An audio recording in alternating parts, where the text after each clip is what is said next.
of the producer. You should know the country of origin. Where did it come from? You should know it. You should know the date of manufacture. Another one is nutritional content. What is inside that food they are buying? You should know it. You should know the levels of the ingredients, whether it's what the level you want or not. Okay. Then you can go ahead also, you want to know the manufacturing date, as I mentioned. You want to know the expiry date. You want to know the best before date. You come to also, you want to know the issue of the batch number. The batch number. And then you come to the issue of the volume or the weight of that particular food. This information contained inside this food, you know the volume you're taking. Then you come to know the mark of quality. Is there a mark of quality on this food? Because the standards body of any country, any product produced will have the mark of quality on it. So you check whether it's there or not. Then you check the regulatory number. For example, that number. That's called the regulatory number on that food. Then you check also the instructions for use, directions to use. Some will tell you shake before you use. Some will say keep in. So you have to know the instruction for use. Then they will also tell you also the conditions for storage. Some will tell you refrigerate. Some will tell you don't stay so under direct sunlight. So these are the conditions for storage will be given. Another one is that you should know the methods of disposal. If you buy a product or a food product and what is the container, you should know how to dispose it. So you don't litter everywhere. So these are some of the labeling requirements. Yes, okay. Talking about that, is this a right? Because I mean, it's our responsibility to check as consumers. Yes. But is this a right that we have, that every food product that I buy must be labeled? Definitely. It's a right? It's a right. Okay. What sort of rights are contained? Because consumers have rights.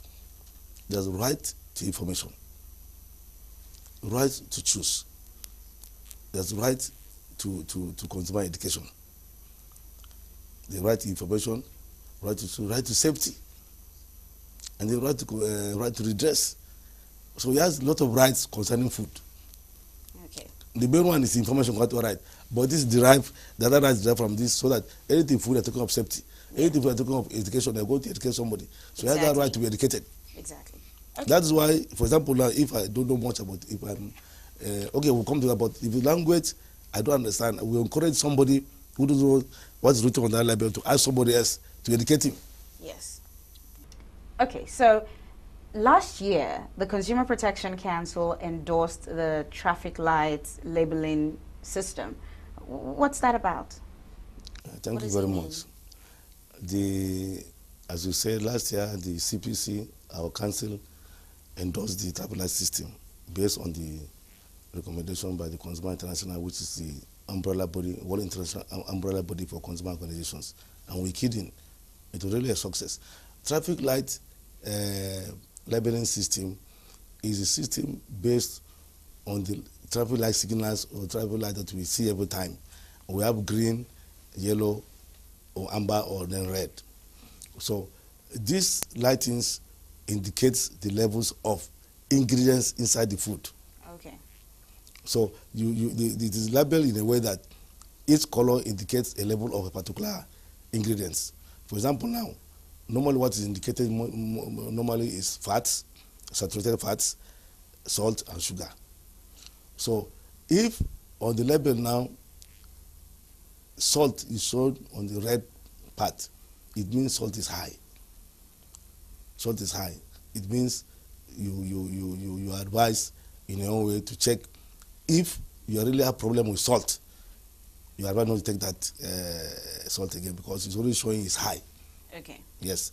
But if it is green, if there is a particular ingredient like sugar is green now, it means you can. It's a healthy amount you can take. Okay. But if it is amber, for example, now it's amber, then there's a caution. It's cautioning you, even if you're low risk, but it's a caution. Then you check if at this level, can I take it or not? Okay. Can I take it or not? Okay. But mostly also they indicate the levels of these ingredients in weight. They show the weights also, and they show the percentages. Okay. So you will informed what to do. Okay, so the idea is that the moment I see the product, I'm informed, and Yes. I don't have to start reading. You know and all of yes, that. yes. You know the issue of the traffic light is something that attracts. The natural human being likes to see color, and once he sees the color, it attracts him. Than reading these small letters that he sees. That's why we said actually challenges we face mostly with labeling is most of them are not legible. Yeah. That we say it must be legible. But these lightings just captures you immediately. We'll be right back. We'll take a short break, and when we return, we'll continue our discussions on food labeling. Stay with us.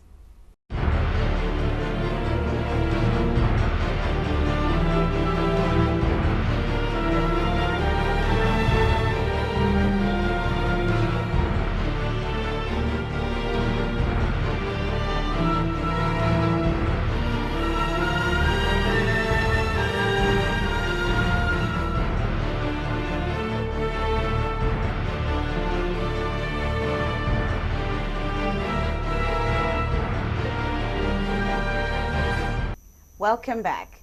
Before the break, we were discussing food labeling, what the consumer needs to know. And we have with us Mr. Emmanuel Amlai, Director Quality Assurance and Development here at the CPC. If you're just joining us, then you can catch up by following us on all our other platforms, YouTube, Twitter, Facebook, and of course, our websites.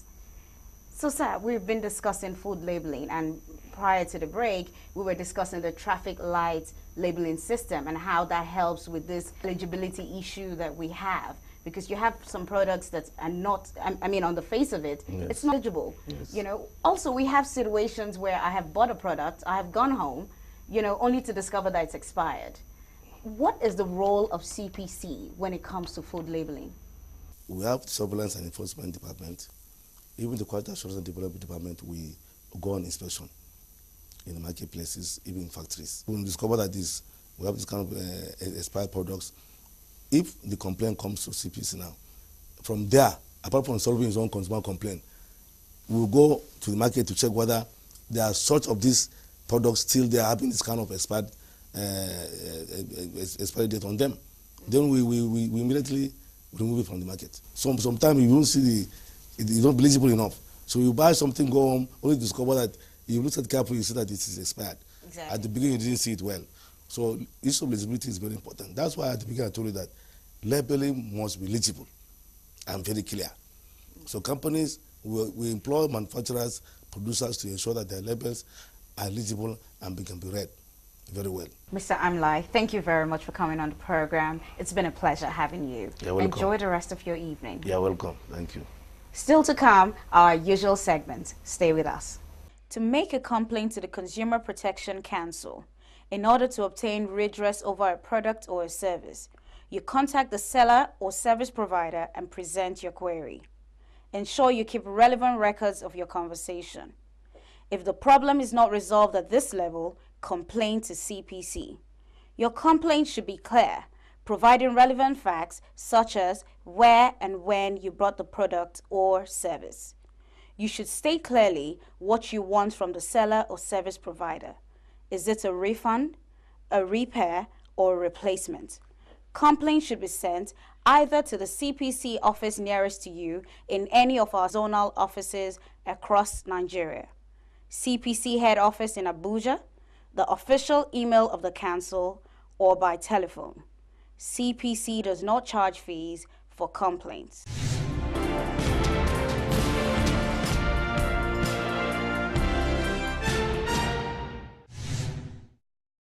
In its determination to enforce the rights of consumers, the Consumer Protection Council (CPC) has resolved to sanction Turkish Airlines if it fails to comply with the Council's directive to provide full situation reports on recent incidents of delayed baggage of passengers during the festive period.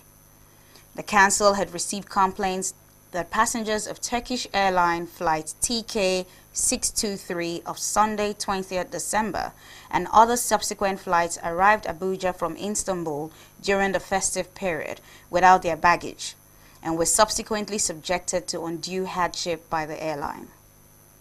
the complaint